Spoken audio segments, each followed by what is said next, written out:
Semenjak habis dipijit sama si oknum bude urut sialan itu, suruh hirup uap daripada kayu putih tersebut, ambil ayah peluk dari belakang. I thought that I'm going to miss her that night. Saturasi bunda itu drop menjadi 70-an kalau nggak salah. Wah, itu langsung panik aja. Wah, kita langsung ke rumah sakit kan, ayah bilang kan. Bintang mau sholat duha gitu, ayah larang. Tinggal.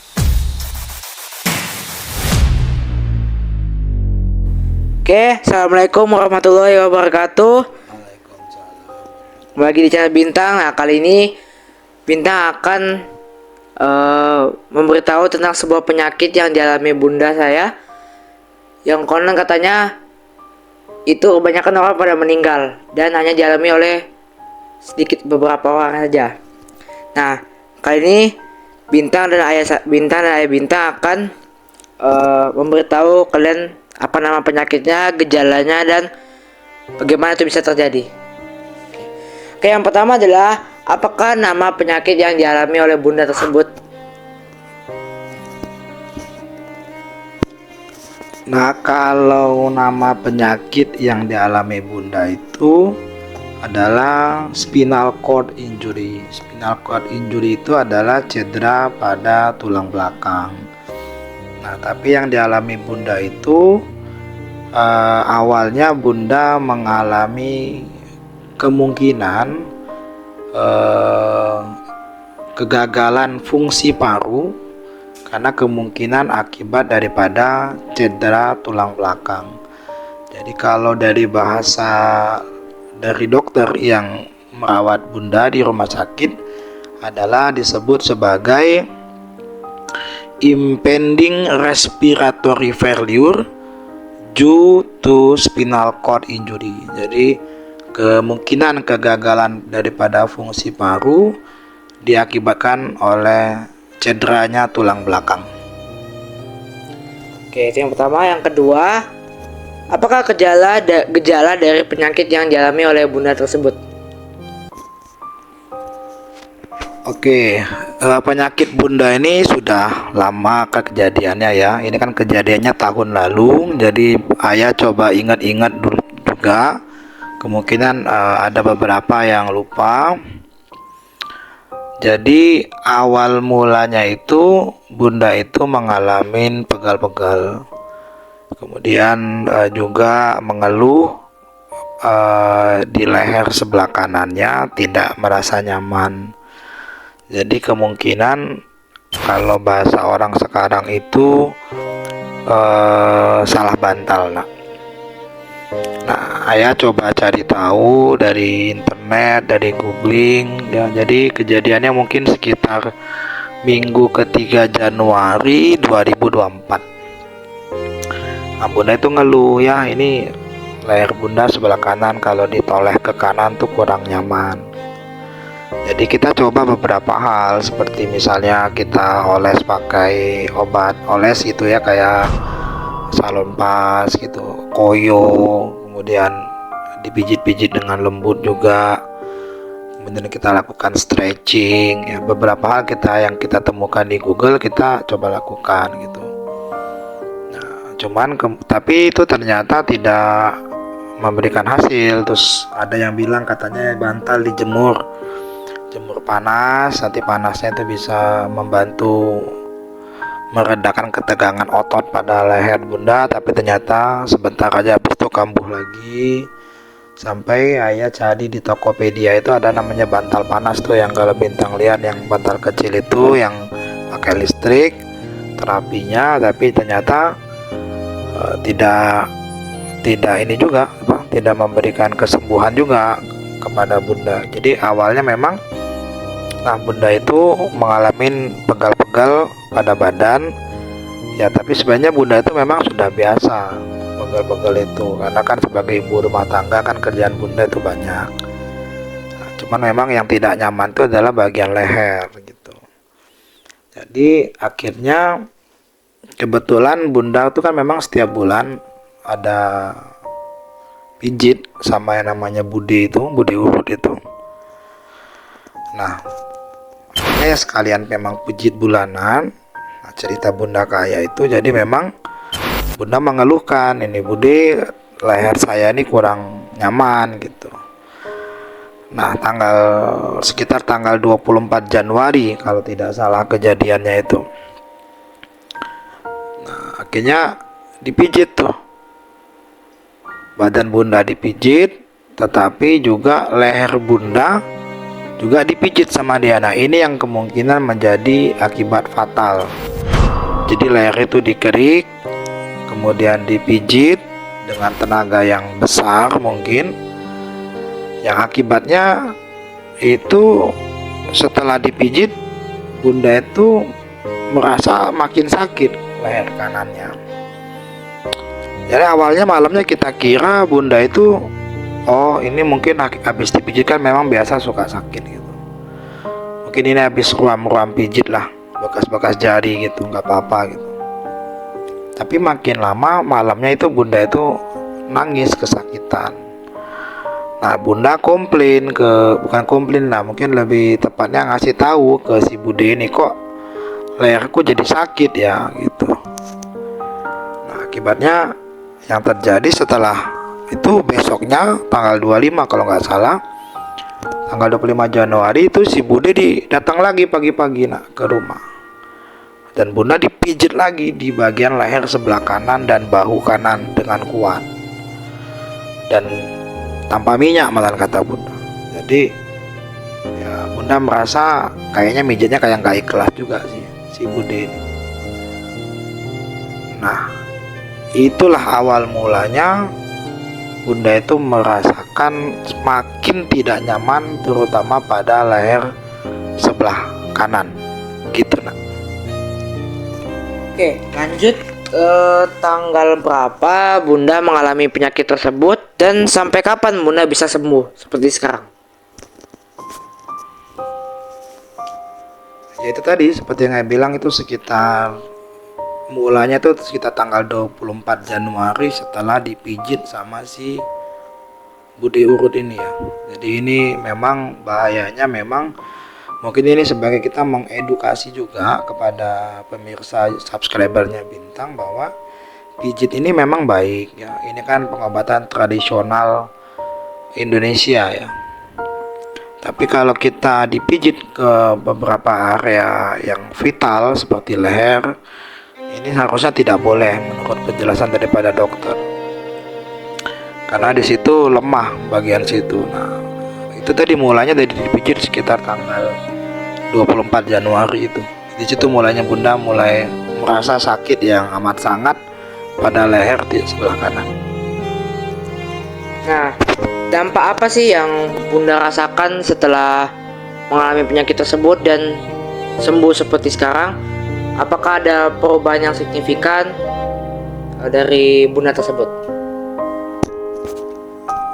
Nah, jadi setelah Bunda mengalami sakit setelah dipijit sama Bude itu sekitar tanggal 25 Januari, akhirnya besoknya itu langsung ayah bawa ke dokter umum pakai BPJS. Nah, kata menurut dokter itu dokter umum ya di Vaskes 1. Nah, di sini kita nggak akan menyebutkan nama instansinya ya nak ya. Pokoknya dia Vaskes 1 yang berada di area Panbil gitu. Nah, Panbil Muka Kuning. Nah, di situ menurut si dokter umum tadi, wah ini nggak apa-apa Bu katanya. Nanti sembuh sendiri katanya. Akhirnya Bunda dikasih cuman semacam obat pereda nyeri saja. Golongan obat pereda nyeri gitu. Nah, setelah Bunda minum sekelang satu malamnya tetap juga Bunda merasa sakit gitu. Masih sakit juga hampir. Jadi malamnya Bunda itu pasti sakit, dia digerakin susah lehernya itu. Kemudian setelah itu kita ikhtiar lagi, ayah bawa Bunda ke salah satu dokter. Setelah ya Google, katanya nih dokter spesialis yang bisa menyembuhkan ini adalah dokter ortopedik. Jadi ada dokter ortopedik yang cukup muncul terus namanya di Google yang ada di rumah sakit swasta yang ada di sekitaran Batam Center. Ayah bawa ke sana dan sama saja juga, menurut dia tidak apa-apa. Ketegangan pada otot saja ini katanya, bukan urat katanya kalau nggak salah. Jadi hanya dikasih lagi obat pereda nyeri. Nah itu ayah nggak pakai BPJS tuh, karena bunda hampir setiap malam nangis setiap saat karena menahan rasa sakit. Kita bawa ya, cuman setelah efek obat itu hilang, bunda mengalami sakit lagi.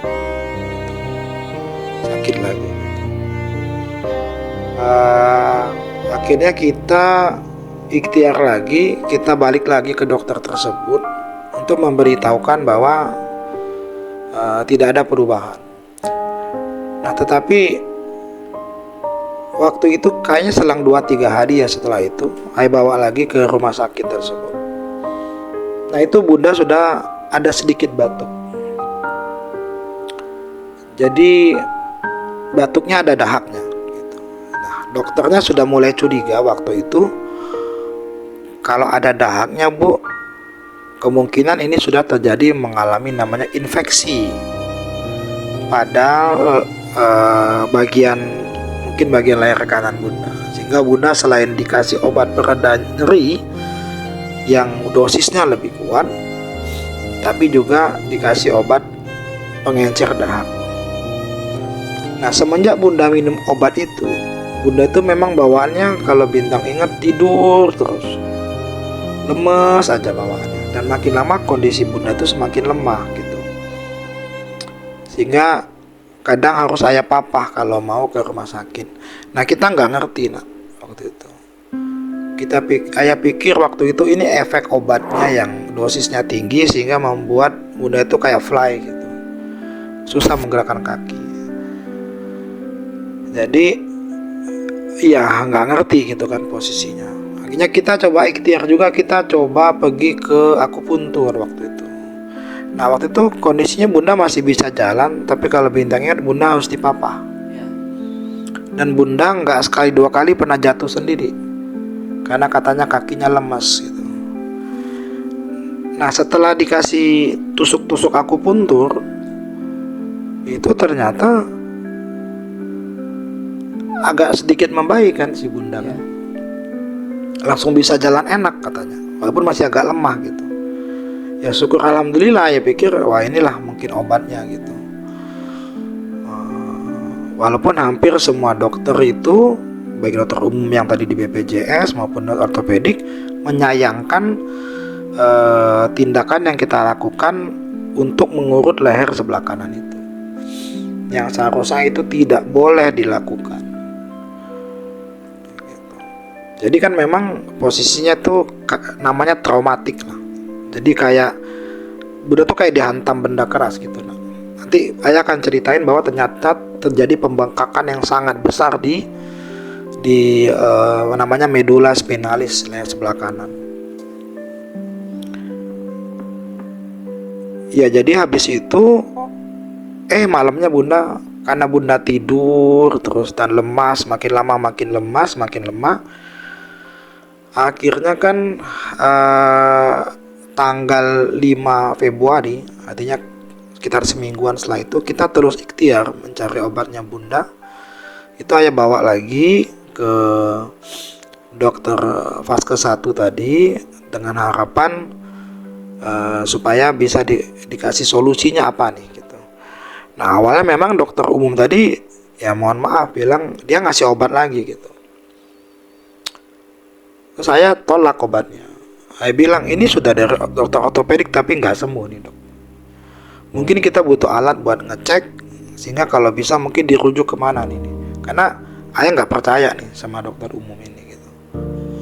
Nah akhirnya kita dirujuk ke rumah sakit yang paling baik lah di Batam ini, di dekat daerah Baloi itu.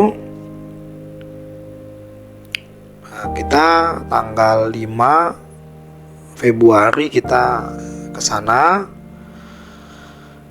kita ke rumah sakit itu, ke dokter Syaraf. Kita dirujuk ke dokter Syaraf gitu. Nah itu kondisi bunda tuh sudah makin lemah tuh. Kalau Bintang ingat itu bunda sudah mulai pakai kursi roda. Dan memang leher bunda itu sudah kayak kayu tuh sebelah kanannya itu, udah keras sekali gitu. Bahkan agak miring tuh dagunya bunda karena mungkin ketarik dia nahan sakit. Nah itu kita bawa ke sana. Dan ternyata dokter syarafnya cukup kaget gitu. Waktu dia raba lehernya bunda itu keras sekali gitu. Nah itu akhirnya dokternya langsung suruh untuk lakukan proses MRI hari itu juga gitu. Ya alhamdulillah waktu itu dokternya baik sekali, kemudian tindakannya juga cepat. Cuma karena kita BPJS ya, saya nggak tahu apakah ini pengaruh BPJS atau enggak, kita baru tahu hasil daripada MRI tersebut atau dibacakan. Jadi hasil MRI itu langsung muncul malamnya, cepat. Tapi kan ayah nggak ngerti tuh apa yang ditulis di situ. Nah di situ baru bisa dibacakan konsul berikutnya sama dokter tersebut di tanggal 12 Februari. Ayah masih ingat. Tetapi bunda ini hampir setiap malam sakit dan mulai mengalami batuk. Batuknya tuh batuk dahak gitu. Tapi dahaknya nggak mau keluar. Jadi sama dari si dokter tadi juga ngasih obat, dokter syaraf tadi juga memang udah kasih obat pereda nyeri dan pengencer dahak juga sama gitu. Nah malam dari situ tuh bunda wah sakitnya makin parah. Jadi kayak nggak mempan obatnya gitu. Dan ayah ingat kayaknya waktu itu karena ayah itu mungkin dari tanggal 24 itu semenjak habis dipijit sama si oknum bude urut sialan itu ayah nggak tidur. Karena tiap malam tuh bunda tuh nangis mengerang kesakitan. Jadi ayah harus tiup-tiup, pelukin. Jadi tapi nggak tahu mesti ngapain. Nah pada satu malam itu, nah ini Bintang nggak tahu. Bintang lagi tidur. Bunda itu malamnya ayah udah bilang, nih ayah kalau nggak salah itu ada meeting penting di kerjaan ayah. Dan ayah itu sudah mulai hilang-hilangan dari kantor karena harus bawa bunda ke berobat kemana gitu. Dan besoknya itu meetingnya itu penting sekali. Jadi ayah butuh tidur. Ayah itu dari tanggal 24 tuh nggak tidur tuh. Ya sampai tanggal 5 itu. Kurang tidur lah, bukan nggak tidur. Karena terganggu dengan suara tangisannya bunda gitu. Jadi ayah pesan, Bun, moga-moga habis minum obat dari dokter syaraf ini kamu bisa istirahat, supaya ayah juga bisa istirahat gitu. Karena sudah sangat melelahkan gitu. Nah, tapi yang terjadi malam itu bunda, ayah dengar itu bahwa bunda tuh nangis gitu, nahan sakit. Cuman nangisnya tuh ditahan. Karena mungkin bunda nggak mau ganggu ayah. Karena ayah harus kerja, kan gitu. Ada meeting penting. Atau saya bangun, terus saya tuh sempat, Bun, apa sih lagi sih Bun, ini obatnya sudah ada gitu kan. Terus saya berusaha untuk tidur tapi nggak bisa tidur juga ya tuh.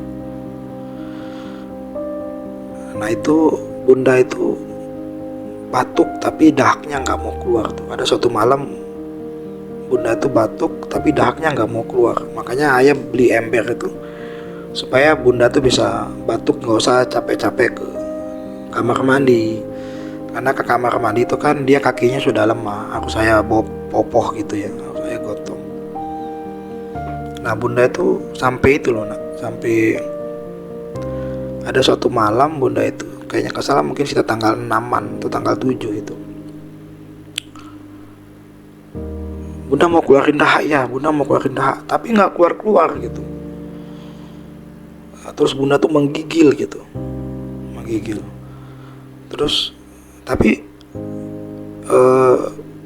dia mau pipis gitu Bunda. Tanggal 7 berapa ya? Tanggal 7 Februari kayaknya. Atau tanggal 6 ya lupa. Jadi ayah bawa tuh, ayah bopong Bunda ke kamar mandi. Terus Bunda pipis. Tapi Bunda tuh kayak udah mulai sesak. Dan ayah nggak tahu sesak itu kenapa. Ayah pikir dia sesak karena kedinginan ya, karena demam ya, kayaknya agak demam Bunda. Tapi nggak hangat badannya gitu loh. Tapi dia menggigil hebat waktu itu Bundanya. Malam-malam itu Bintang udah tidur, mungkin kejadian sekitar jam 2 malam atau jam 1 malam gitu. Begitu balik lagi ke kasur, itu muka Bunda tuh sudah biru, bibirnya sudah biru. Dan ayah ketakutan waktu itu. Ada apa dengan Bunda gitu? Kayak Bunda tuh nggak bisa nafas. Tapi ayah nggak ngerti apa yang terjadi gitu. Ayah cuma liatin aja sambil ayah peluk. Ayah buka baju ayah, terus ayah peluk Bundanya. Bunda tuh makin biru, terus kayak udah mau pingsan. Nah itu ayah takutnya, takut terjadi hal yang buruk sama Bunda. Akhirnya ayah ingat tuh waktu kita zaman COVID ya, bagaimana mengatasi orang yang mengalami sesak. Ayah ke kamar Bintang lagi tidur. Bintang kan punya kayu putih ya. Terus saya ambil air panas, taruh di baskom, ayah tumpahin hampir setengah kayu putih itu ke situ. Terus badan Bunda tuh ayah balurin tuh air ke putih. Terus Bundanya ayah tungkukin gini, terus ayah tutup pakai handuk. Ayah suruh hirup uap daripada kayu putih tersebut. Sambil ayah peluk dari belakang. I thought that I'm going to miss her. Bahaya sekali. Atau ayah kira ayah akan kehilangan. Bahaya sekali. Tapi perlahan ayah lihat muka Bunda mulai memerah, kemudian dia mulai agak tenang gitu. Dan selamatlah kita malam itu. Terus saya selimutin, ayah kayu putih hampir seluruh badan Bunda, dia ngirup napas hangat. Nah, disitulah akhirnya tanggal 7 ayah putusin tidak perlu menunggu tanggal 12 untuk pembacaan hasil MRI. Kita langsung ke rumah sakit tersebut tanpa BPJS waktu itu. Jadi kalau Bintang ingat, tanggal 7 Februari itu pulang ayah kerja kan waktu itu. Kita jam 5-an dari rumah, macet pula gitu. Agak hujan waktu itu kalau nggak salah.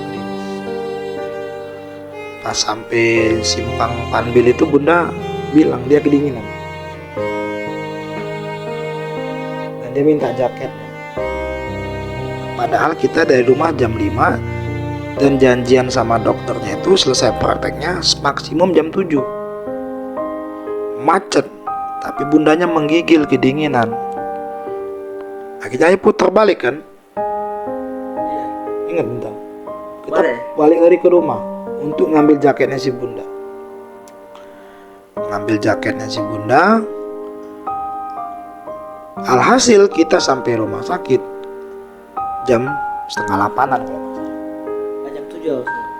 Padahal dokternya maksimum sampai jam 7. Akibatnya apa? Nggak ketemu sama dokternya. Dan itu sedikit, aduh.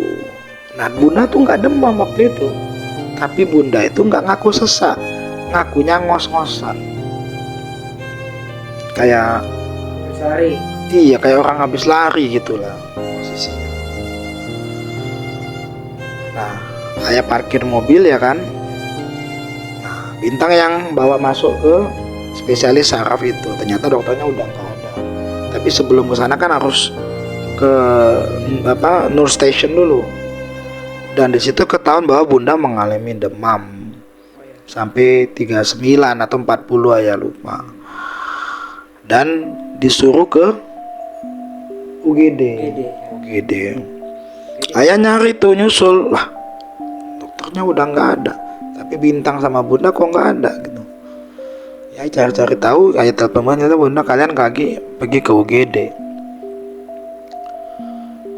Nah di UGD itu ternyata inilah baru ketahuan ada hal yang aneh daripada Bunda, dimana Bunda mengalami demam sampai 40 dan saturasi oksigennya itu hanya 76. Jadi kandungan oksigen di dalam darahnya itu hanya 76%. Padahal manusia itu normalnya di atas 97 baiknya. 95 lah. 95 sampai dengan 100. 96 masih boleh, 95 masih boleh, 97. Nah Bunda 76. Dan Bunda biasa-biasa aja gitu loh. Dan memang Bunda kan lemah ya kakinya. Nah ayah pasti situ tuh. Nah ayah lihat tuh Bunda tuh. Ayah tengok, susternya bingung. Dia sangka alat, apa nama alatnya tuh, alat membaca oximeternya tuh salah, rusak. Saya juga komplain, nggak mungkin suster 76 masih bisa kayak gini. Saya bilang kan, baterainya habis kali. Dia cari oximeter yang lain, pasang lagi gitu, sama. Dipindahin ke jari yang lain, sama juga. Dicari yang pakai listrik katanya, ini pakai listrik Pak, nggak mungkin salahnya, apalah mungkin bahasanya. Sama juga, wah ini tengok, oh jadi sampai beberapa perawat yang lihat, kemudian dokter juga pada datang karena Bunda tuh 76 saturasinya. Dan cuma ngos-ngosan sedikit itu katanya. Dan kalau salah itu sampai 41 tuh suhunya Bunda. Tapi badannya nggak panas gitu, yang anehnya. Nggak ngerti kenapa. Akhirnya Bunda dikasih bantuan oksigen, gitu kan, bantuan oksigen. Pakai yang sungkup malah, karena untuk menaikkan saturasinya. Nah dokter langsung bilang, Pak ini langsung masuk rawat inap nih Pak, nggak bisa, ini harus dikontrol 24 jam, ini bahaya karena saturasi ibu sangat rendah sekali gitu. Ya, tapi terus terang Bin, ayah juga mikir gitu, karena kita datang bukan sebagai pasien BPJS, artinya pasien umum, artinya berbayar. Waduh, ayah bilang kan, tapi nggak apa-apa lah demi kesehatan, ayah pikir kan. Ayah coba browsing sebenarnya, mencari tahu ini potensi penyakitnya nih apa, kemudian bakalan dirawat berapa lama, kemudian gimana. Terus saya ngobrol sama dokter situ, ini kemungkinan ibu masuk ICU dulu Pak. Terus ayah tanya ke bagian kasir, kalau ICU pasien. Terus saya minta tolong pindahin ke BPJS. Oh nggak bisa, karena kita sudah mendaftar sebagai pasien umum, aturan administratifnya tuh begitu posisinya. Jadi gimana dok? Ayah bingung tuh. Bukan hanya ayah sayang duit ya, tapi kan faktor uang juga pengaruh nih.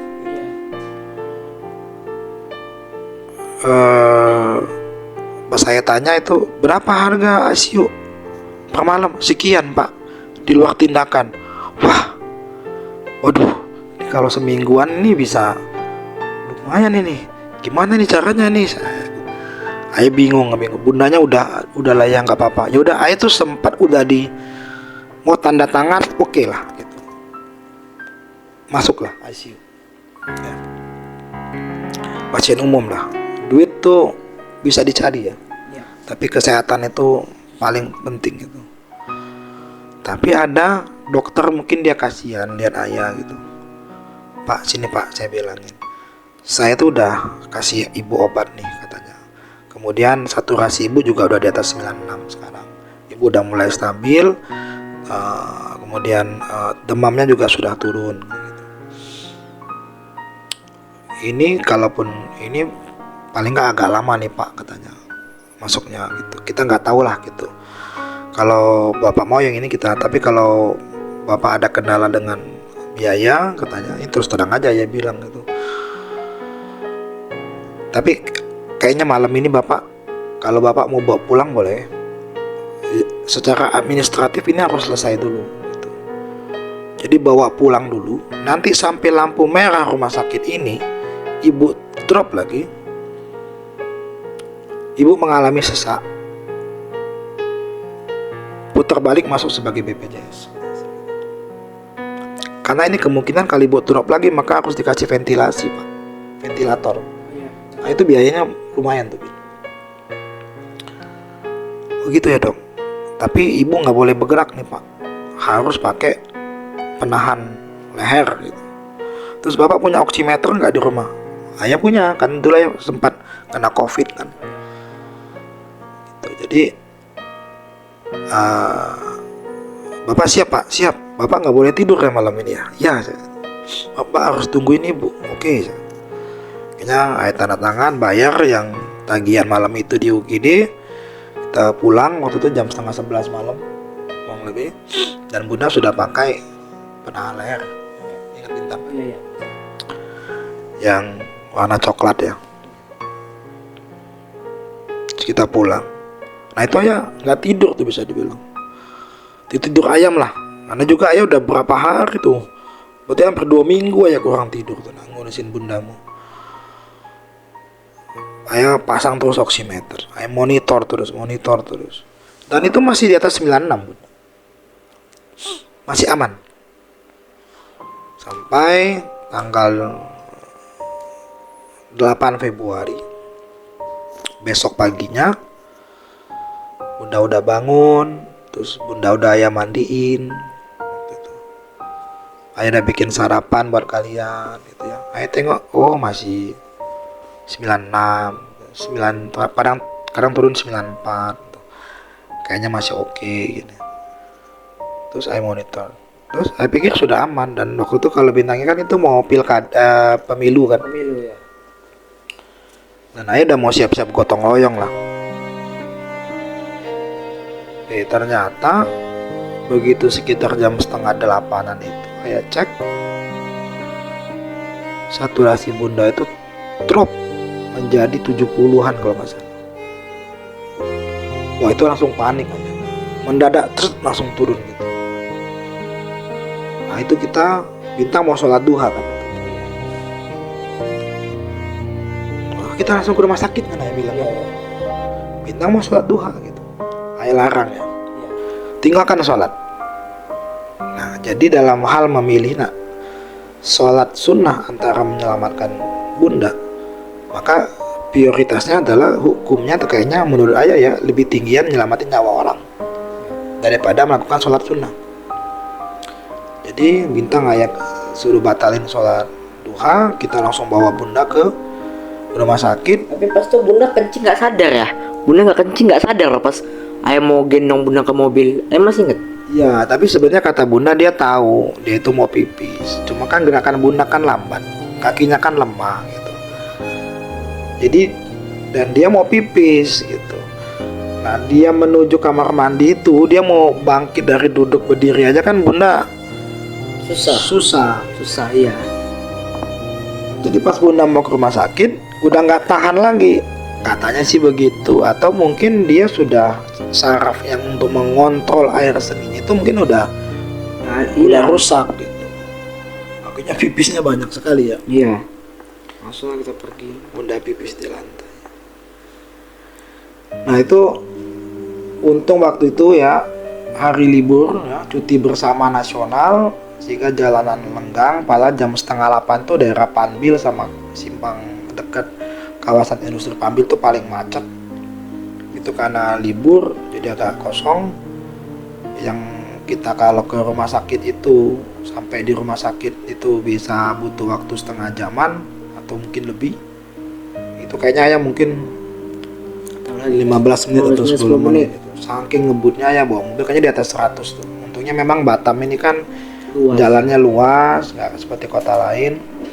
Dan Bintang duduk di belakang waktu itu sama Bunda. Dan di depan ya. Iya. Dan pas Di depan itu Bintang pindah ke belakang kan. dan pas itu Bunda tuh satu hari sampai 30 ya, sampai ayah sampai jangan tidur tuh kenapa ya? Begini, ayah sih nggak ngerti juga kenapa yang, cuma ayah kan sering nonton film tuh. Di film-film tuh kan kalau orang sudah mulai agak-agak sekarat, kalau tidur tuh takutnya menjadi lebih buruk. Nah, dan logikanya waktu itu kalau Bunda tidur maka dia tidak bisa mengontrol paru-paru sama jantungnya. Tapi kalau dia posisi sadar, dia akan tetap, walaupun Bunda susah ngambil napas, tapi dia akan berusaha untuk narik napas. Dan selama dia narik napas, jantungnya juga akan terus jalan kan, harusnya begitu. Sampai ke itu, makanya saya selalu bilang, Bun jangan tidur. Bunda juga kan, Bintang juga kan selalu bangunin Bunda. Bahkan Bunda cerita ke ayah itu, dia udah fly itu, udah mau lemah banget sudah. Nah, ayah ingat memang saturasinya sampai di depan rumah sakit swasta tersebut itu sampai dengan 36. Langsung masuk ke UGD. Nah, itu awal mulanya tuh sampai masuk rumah sakit. Oke, kemudian kita lanjut lagi. Apakah Bunda masuk ICU dan bagaimana kejadian di ICU dari hari pertama sampai keluar dari ICU? Nah, ini agak panjang nih, Ben. Jadi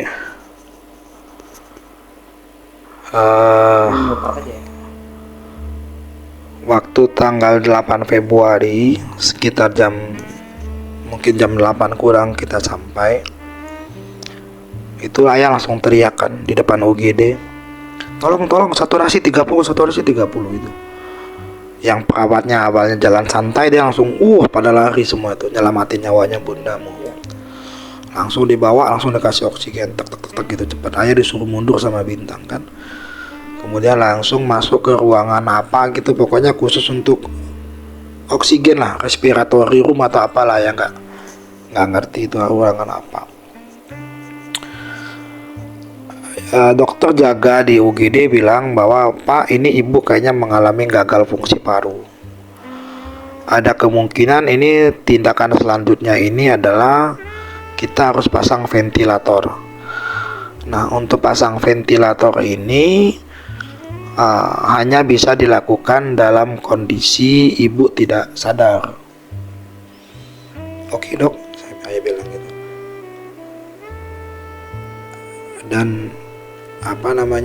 kata si dokternya,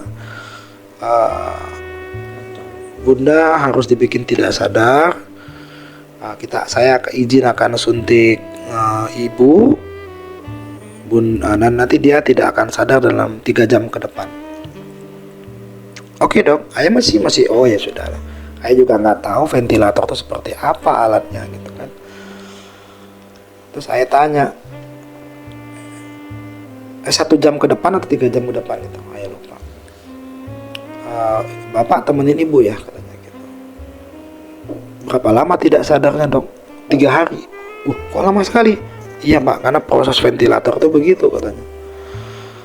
Nanti kalau seandainya tidak berfungsi, jadi ventilator itu alatnya kan kita masukkan dari mulut pak. Tapi kalau ternyata respon parunya ini parunya tidak merespon, maka akan dibolongin begitu loh di lehernya Bunda. Wah serius nih, saya pikirkan gitu. Oke dok, ya ayah posisi kan nggak ada pilihan ya selain mengikuti itu. Nah akhirnya Bunda disuntik supaya tidak sadar. Nah ayahnya kan masih Nggak tahu lah. masih belum itulah, masih bingung gitu.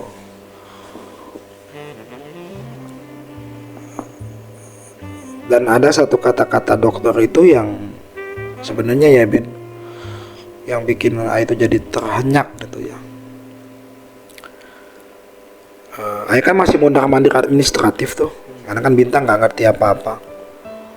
Terus ayah masih nelponin siapa gitu ya, kayak masalah ada urusan kerjaan sedikit gitu. Terus dokternya panggil ayah tuh, Pak, bapak jangan kemana-mana ya, bapak temenin ibu, ajak ngobrol ibu, cerita masa lalu yang indah-indah pak, yang baik-baik. Anaknya juga pak disuruh masuk. Kenapa dok?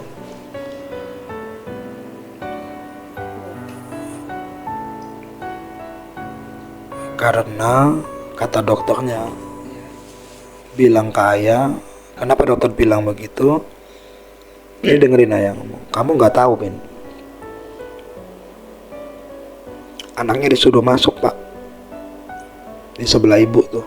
Bapak juga ajak ngobrol yang bagus-bagus. Kita mau pasang ventilator 1 jam lagi. 1 jam lagi ibu udah nggak akan sadar lagi. Karena kemungkinan pak, di ruangan ini adalah pembicaraan bapak dan ibu yang terakhir.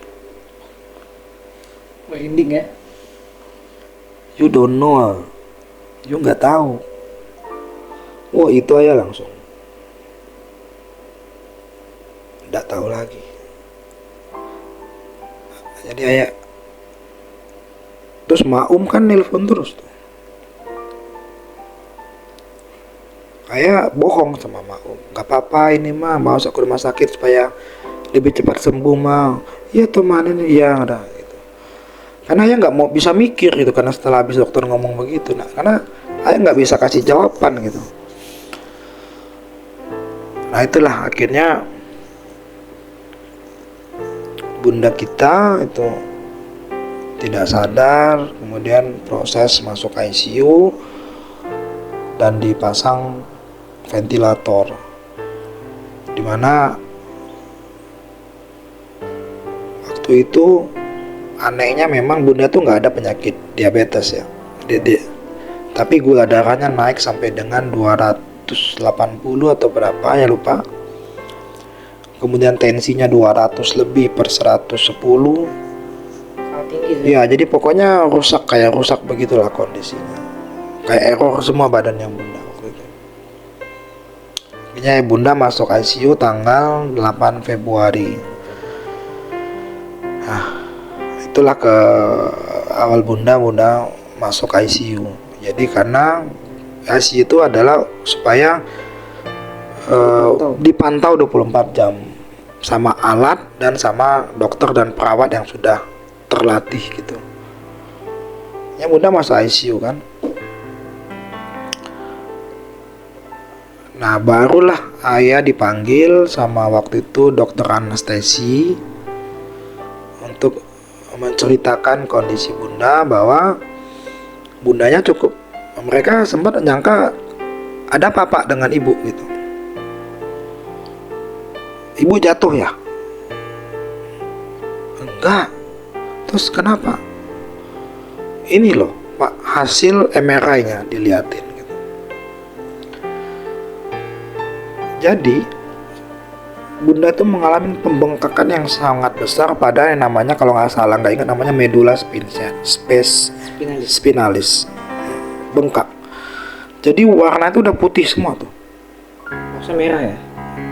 Awalnya hitam kali ya, pokoknya ketutup semua lah, saking besar bengkaknya. Dan kata dokter syarafnya, dia bilang, selama karir saya pak, saya belum pernah melihat pembengkakan sebesar ini. Ini kenapa gitu? Apa yang terjadi sama ibu belakangan ini?